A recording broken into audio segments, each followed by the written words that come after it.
Alright, now some time ago, about a year in fact actually, I bought this double cross switch, which seemed like a good idea at the time. It allowed me to split my track in two circuits, and it works pretty good for what it is, sort of. Problem is, this side of the power is much farther away from this side of the power source. And as you see, that train really picks up speed as it crosses over into a new power grid, if you will. Why it doesn't pass the power between the side it's clicked in on, I have no idea.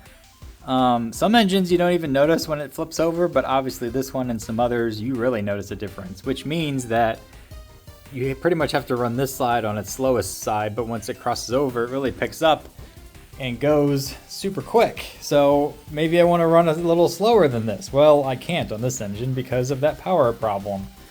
So what I'm going to try to do is I have a 2-meter extension that I bought. It was like $1.50 in some of the Japanese stuff that I bought. I tacked it in there because I think, see, my power pack's over here, and on the outer loop, the inner loop is fine. I don't think there's much problem there. It's the outer loop because the power for that comes in right here. You can see the little wire, and then there's another one back here on this side, which means that from here back around the couch and the loop back to here is all powered, but then everything else from here to this double switchback, like so, way over this way and around and way down there, is not powered, which means that by the time it gets to this modular city section and around, that's the farthest distance the train will be from the power pack. Mainly due to this double switchback loop I have going in. So what I'm gonna do, I noticed already I have the same size power connector right here. I'm gonna flip that to right here and then try to run this wire, if it's long enough, under the track, and then up here, and then flip over, and then back under the track over here, over to hopefully where the cords can connect and connect up to the power cord. It looks a little messy right now because I was just fiddling with it before, but I have no idea if this is actually going to work. I hope it does. Otherwise, this won't be a very good video if it's a failure. But I'm documenting it to see what will happen if it does work. So here's that train again. You can already see it's starting to slow down as it gets farther and farther away from that power source. I never had a problem with this at all before I put in the cross switch.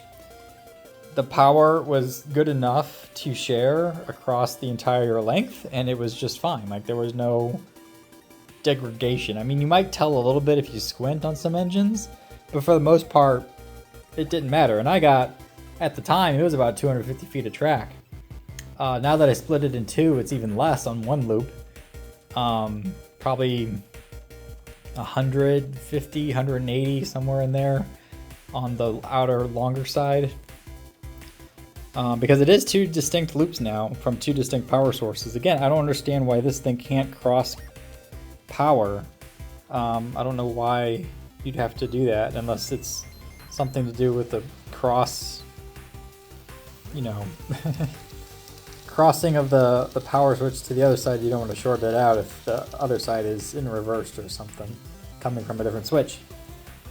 Which I guess that makes sense, but why don't you just build in some protectors to trip a switch wire or surge protector or something? I don't know. I just feel like there's got to be a better way to do this than the way they have it, especially if you, I don't know how people do like multiple switch turnouts, because that means every little section needs its own little power source. In fact, I was kind of thinking if there's a way to, like, where the train is moving back now behind there, if I can do a turnout there and a turnout there and have that join, so that basically you have one continuous loop again, but then going the opposite way on the other side, which is how I prefer it, because then it's like one big loop. Otherwise, by the time you get over this section and you get to this double track, no matter what happens, as it currently is, trains are always going to pass on the same side. So you got two trains going this way, you'll never have one going in the opposite direction from the other, based on this current design and setup. No big deal, I can live with that. I just am trying to, in this video, rant aside, trying to get this power working a little bit better. So we're gonna try this 2-meter extension cord that I dropped and see if I can hide it under this and see how that train behaves better with a more evenly dispersed power pack